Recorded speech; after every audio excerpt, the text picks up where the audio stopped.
Kansas City goes down to the Buffalo Bills and keeps their regular season extension going. What does it mean, and where do they go from here? Live on Locked On Chiefs. From the land of the free and the home of the Chiefs, this is the Locked On Chiefs podcast. Welcome in, Chiefs Kingdom. You just watched your Kansas City Chiefs lose to the Buffalo Bills in the regular season. Stop me if this sounds like a recording. It absolutely does. But we're going to break it down for you, give you the reasons why, what it means, and what we're taking away from it today here on the Locked On Podcast Network, your team every day. Check us out on YouTube, on Spotify, on Apple, everywhere you can get us. Go there and do so. Make sure you like, sub, and hit the bell here. Get on and get in that text line at 816-357-8781. Our post-game guest is always here with us, Matt Derrick of ChiefsDigest.com, going to give us his insight live, I guess, at 41. You'll see him, I guess, later on in the evening. Chris Clark is at KC Chiefs Corner. I'm Ryan Tracy, the founder of Rogue Analytics and Performance Consulting, NFL 33 and RGR Football. Lot to cover here, Matt. I felt like this was a good game. I felt that it was going to be closer, but it didn't work out that way. I would call this a half-expected outcome. This was going to be a brawl. I think it was more that the Chiefs lost this game than the Bills really dominated. How do you take it away? Yeah, it's one of those games that you could certainly say was both closer than the score appeared at the end, and then at the same time, maybe exactly what the score should have been.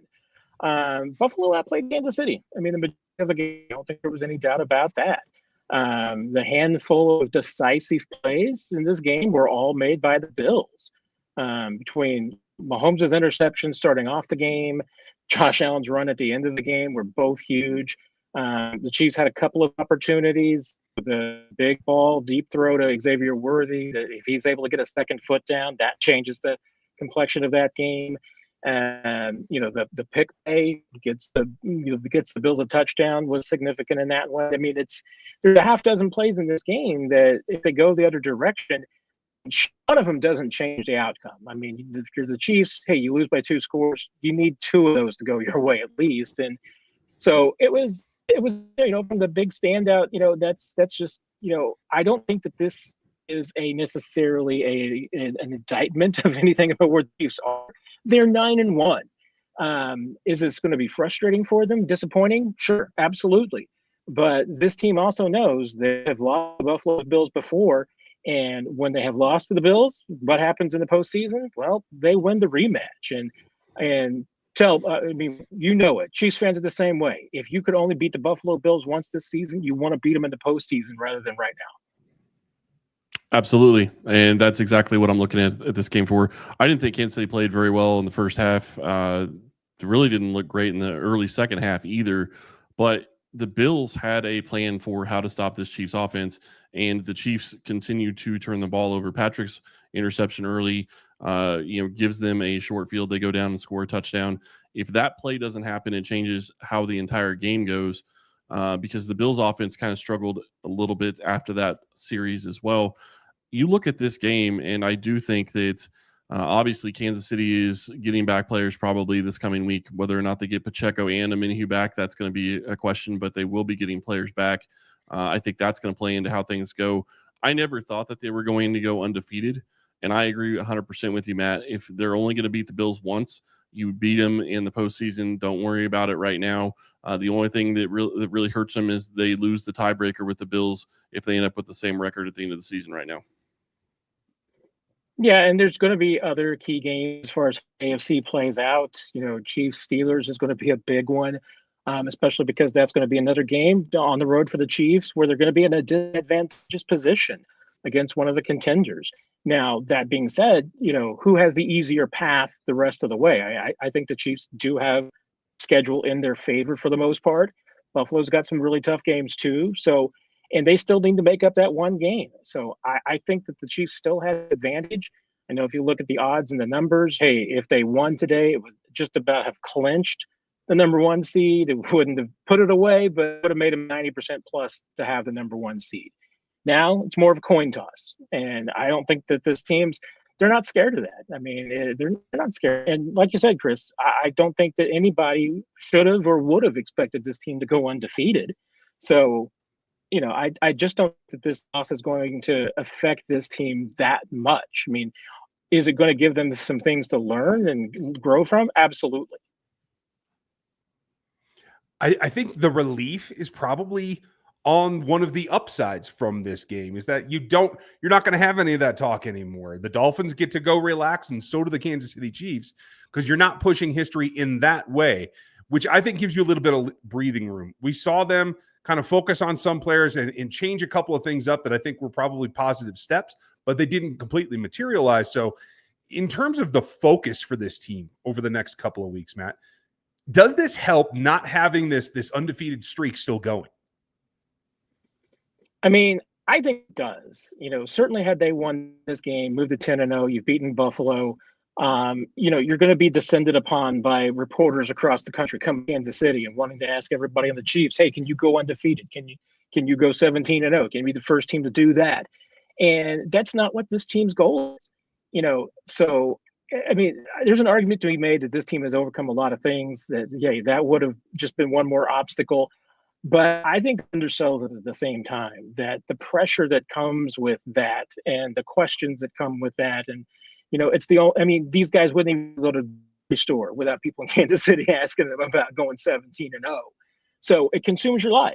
So I just think that having it behind them is for the best. Nobody wants to lose. That's not what the Chiefs will say. That's not what Andy Reid's going to say.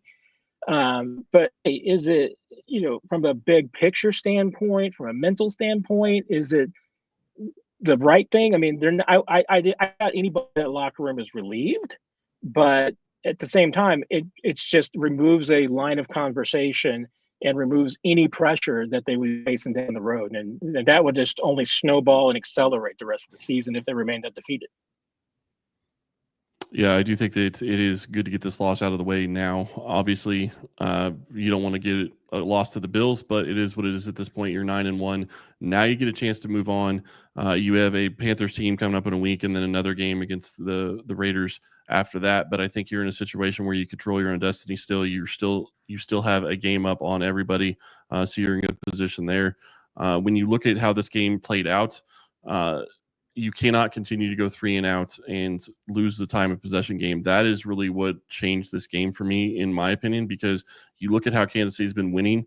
They've been, eating the clock. They've been taking long drives. They continuously are winning the time of possession battle. This game they didn't. They ended up losing, and I think that's a big reason why. Well, certainly if you look in the first half, I mean, they only had the one long touchdown drive. Other than that, I mean, it was turnovers and 3-and-outs and going backwards. And so they were losing the field position battle. And it's just, you're right. That's not what this team does. And you can't win football games the way that this team wants to play. So, yeah, I mean, the first half was, I don't think any doubt. I mean, from the offensive standpoint, it was not a total disaster, but it was about as bad as I think that this offense can play. And the defense had their backs up against the wall a lot in the first half.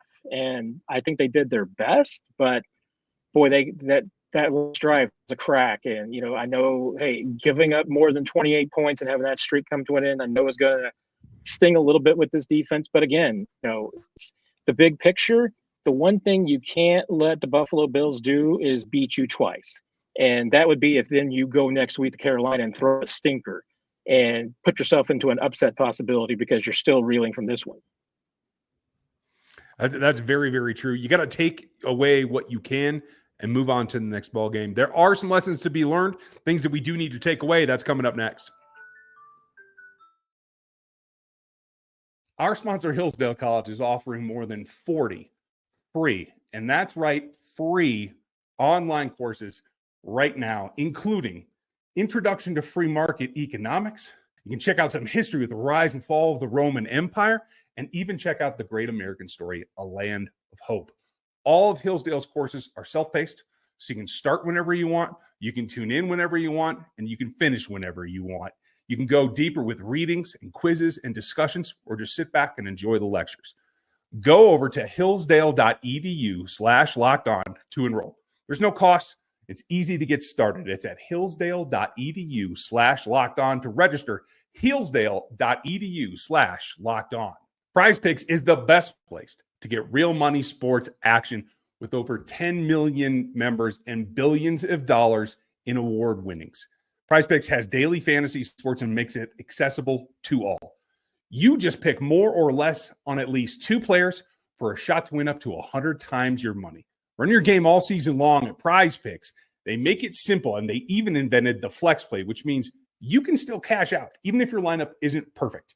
You can double your money even if one of your picks doesn't hit.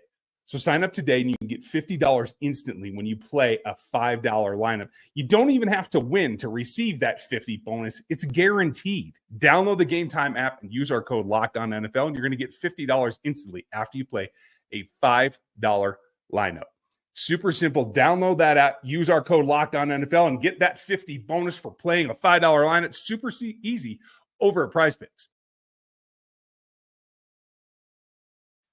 When you play your rival and you give them the run for the money that we just saw happen, you do have a couple of good takeaways. One that I want to start with for me is the tight end group. Obviously, Noah Gray with a couple of touchdowns. First multi-touchdown game of his career, was in the right place, did a very Kelcean thing, I will call it, on that last touchdown play, was in the right spot. I will also say that Hendershot continues 1 for 1 on targets at this point. And I thought he did a better job in the blocking game. I thought he showed some nasty. If there's a bright spot on the offense, it's that I think the tight ends are continuing to evolve forward, Matt, that they can be relied on going forward. Yeah, even Peyton Hendershot had a really tough catch. And he's also just a guy that continues to fight and be really, really tough. So if you're a Peyton Hendershot fan, you gotta like what you saw tonight. But no, Noah Gray just continues. I mean, it's once again, he's not explosive. He's not a guy that's going to be a Travis Kelce in his prime and go out there and give you 10 catches for 121 yards or anything of that nature. But he just seems to routinely make clutch catches when this team needs it. I mean, he's moved the chains a lot tonight, the 2 touchdowns for the first time in his career. You're continuing to see Noah Gray emerge and evolve. And so, even though that the Chiefs have had some injuries at that position, right now they're playing 3 deep and they're playing pretty well. I mean, the fact that you're able to get Hendershot involved too, I think is important to this team. And you're right. I mean, the tight end is continues to be and will always be the position that this offense runs through. And so the fact that, you're able to get other guys involved when maybe it's not Travis Kelce doing all the work is important for this team. Well, and Hendershot had the catch, which was great, but he also had he came back and I think saved the punt return that looked like it could have been going for a touchdown. I'm pretty sure that was Hendershot that got him down at the very end of that punt return, which looked like it was going to be returned by them for a touchdown. I think you look at this game and I think you look at how the Chiefs are going to be playing going forward. You're going to get Hendershot getting more targets from time to time. I'm not expecting him to get 4 or 5 a game, but I do think he will get a couple more now just because he's showing that he can be that guy and get out there and do that. The thing that really stood out to me that I am trying to figure out is it sure didn't look like DeAndre Hopkins was a big part of this game plan, and I was really kind of surprised by that. There were certain instances where he was out there and he had some big plays, but then there were other times where it sure looked like he wasn't on the field as much as I was expecting. Yeah, I think he's still working his way in, and and there were probably a couple of opportunities and some the up tempo, especially there at the end, that he might be more involved.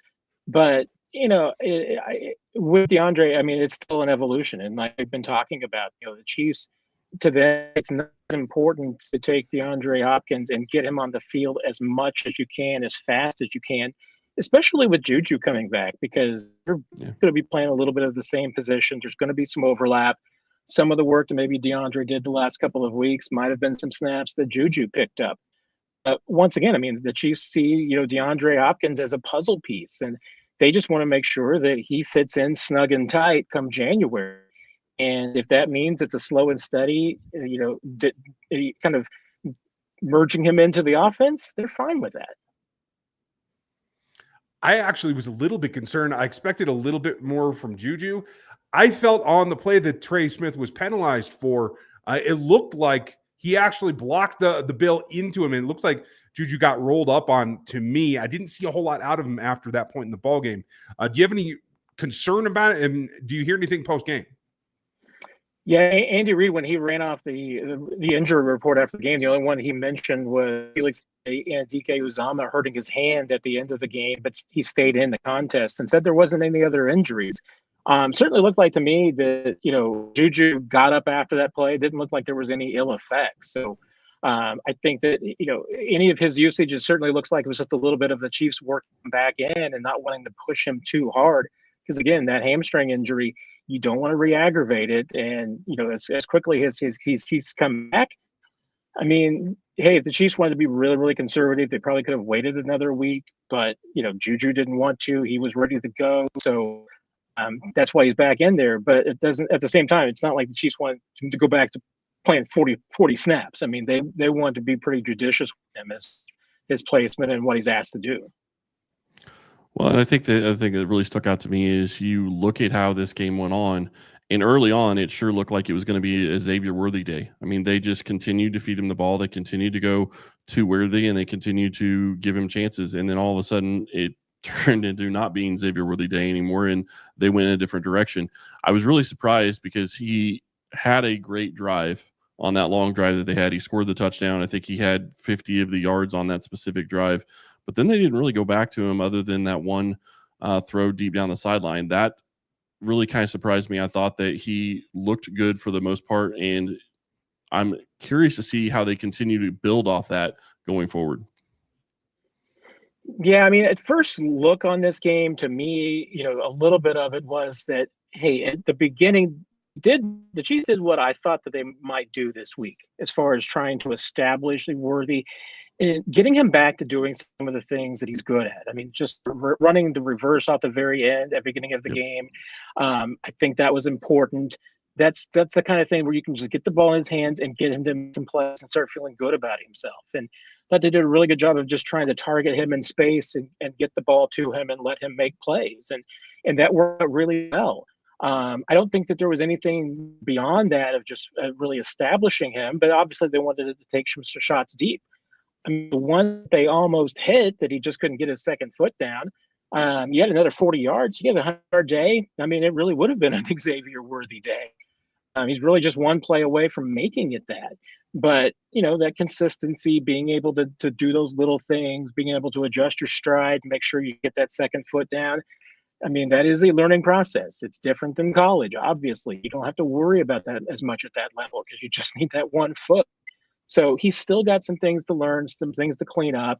But I think the other thing that affected it was just that the Chiefs couldn't maybe take as many deep shots down as they wanted because Mahomes didn't have time. I mean, the Bills really came after them. I mean, they absolutely did. So, and I have by that, Mahomes doesn't often see was another little wrinkle that the Chiefs are going to have to deal with when they go into the postseason, because you can bet that anything that the Bills did today, it worked well enough for them to repeat it all in January or February, wherever the Chiefs may face the Buffalo Bills again. And that's what you have to turn over for the next time. So coming up next, who stood out positive and negative, and what is next? Get ready to tackle the NFL action with FanDuel, America's #1 sportsbook. Because right now, new customers, you can bet just $5 and you get $150 back in bonus bets if you win right now. FanDuel Sportsbook, the app, gives you everything that you need to get bets in place for the NFL all in one place. So when you got a hunch in the middle of the game, you want to check out the latest stats, you live by that play-by-play, you can do that and much more in the same page right where you place your bets. Visit FanDuel.com today and join. You'll get started with $150 in bonus bets if you win your first $5 bet. That's at FanDuel.com. Never waste a hunch and make every moment more with FanDuel, America's #1 and official sportsbook partner of the NFL. Folks, make sure when you're done here that you check out Matt at ChiefsDigest.com. Everything Chris is doing at KC Chiefs Corner. I'll be live on RGR Football later tonight and on NFL 33 tomorrow, so check them all out. Matt, if I was going to go down a list of who stood out on the positive side and the negative side, Jamari Conner might be at the top of both of my lists. I thought he was really the guy that stood out to me the most as accentuating what this game was, is that there were some nice plays and there were some pretty significant mistakes you just can't afford to make against Josh. Did you see that across the defense, or anybody else stand out to you? Yeah, you know what? I mean, there's a couple of guys I would probably put on that list. I mean, I think that, Chamari, you're absolutely right. I mean, the interception was obviously a huge play for this team, but the pass interference was a play that you can't make. There was a couple of missed tackles, right. I mean, there was some really up and down for Chamari. I think the same thing was true with Najee Johnson too. I mean, Najee had some really nice plays, really nice stops, but then it got picked on a little bit. And, and Amari Cooper had a couple of really nice plays against him. I thought Nick Bolton was maybe a little bit of the same. There across the defense, everybody, I mean, I would be hard pressed if there's anybody that didn't have a missed tackle in there at some point. It just seems like that the Chiefs were just a little late, maybe as Andy Reid would probably say, a tick off defensively at times tonight. But then at the same time, all these guys also made some plays, big hits. Nick Bolton had a couple of really nice stops on Josh Allen. So it was kind of a mixed bag. I mean, the fact that defense gave up 31 points, to me, they all own it a little bit. It wasn't just one guy that you can blame it on. But had they won this game, there were, once again, probably a half dozen guys that you could point to and say, hey, this person made a play at the right time. Well, and I think one of the things that really sticks out to me too is, yes, the Chiefs didn't make plays, and I get that. And I'm not going to say they didn't, but the Bills did make some plays.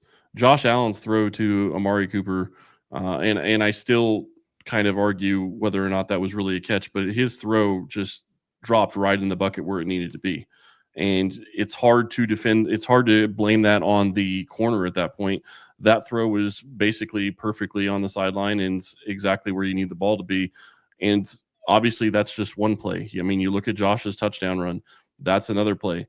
But it was consistently the Bills making plays, as you said earlier, Matt, that the Chiefs just couldn't do tonight.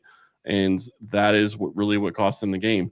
Is it going to change going forward? I think that there's some things that you can build on, but Kansas City has to be more consistent offensively. They cannot continue to have the 3 and outs that they had tonight, because you have to be able to put points on the board and you have to be able to give your defense a chance to rest. And I think that really hurt them late in this game. Yeah, I mean, across the board, the offensive line has got to get better. I mean, that's just one thing. They need to be able to give Mahomes a little bit more time. Mahomes also needs to be cleaner. Once again, had a turnover tonight. I mean, forcing the ball late, I'm not going to blame that on any quarterback. He's trying to make a play happen. But the first interception, that's just a throw that a mistake that he can't make and shouldn't make. I mean, he doesn't normally make. But hey, turnovers have been a problem for Mahomes this year. If the Chiefs want to do what they want to do, they can't have Mahomes turning over the football like that once again in the postseason. So it's another one of those lessons to be learned for this team. Running, it wasn't their cleanest game, but I think Kareem averaged about 4.3 yards a carry, 60 yards, 14 carries.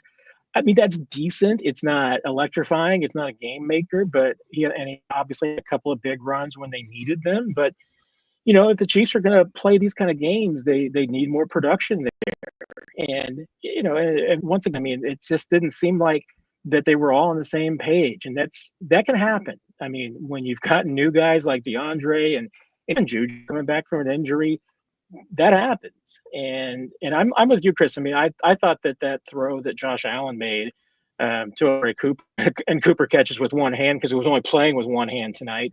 That was just a phenomenal throw and an incredible catch. And I mean, unless Najee was just absolutely all over Amari Cooper, I don't think he's stopping that. But then, then there's, little mistakes getting made, like Shamari Connor with the interference call. He had safety help behind him. There was just really no reason whatsoever to make a play like that when he's got help. So, once again, this defense, I thought it tonight, at times they didn't trust each other as much as they usually do. And that was a problem. I think this is the first time that I can say there was also a bit of an issue with the coaching decisions. Clearly, Josh Allen handled the blitz from Steve Spagnuolo tonight better than he has the last 3 or 4 outings that I can recall. Also, I think somehow they got lulled to sleep about who Josh Allen is. Did they run design plays to him? Yes, not a ton, but they were there. But anytime a play breaks down, Josh Allen can kill you. that's the way this game works with him. And so I felt like that just kind of went out the window there on the last couple of drives, not just the big play, but I think there was more opportunity there than should have been. So I think there's lessons to take away for the staff as well. So for me, I think that's the big thing is you had to get a loss out of the way, chalk it up. There's very few teams that are going to be as good a matchup and as good a competitor for you as this team was.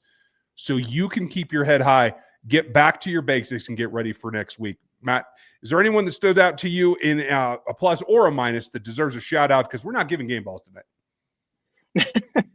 Well, I will say on the plus and the minus side, I mean, Chris Jones continues to be Chris Jones. The press really, was in love with him, and there's a reason why, because Chris does seem to just absolutely wreck every single play. But that's what's frustrating right now about this front four was that the level that Chris Jones is playing at, the front four needs more production. And the fact that they're not getting that, whether it's from Absolutely. Chris making plays or the supporting cast, I mean, there's guys getting one-on-one matchups, and they're not being there. This team needs to be able to get after the quarterback without blitzing, and that's been a problem. So, it doesn't help and matter that much if Chris Jones is destroying the middle every single time, if all the quarterback needs to do is just step out of Chris's way because there's nobody else stopping it.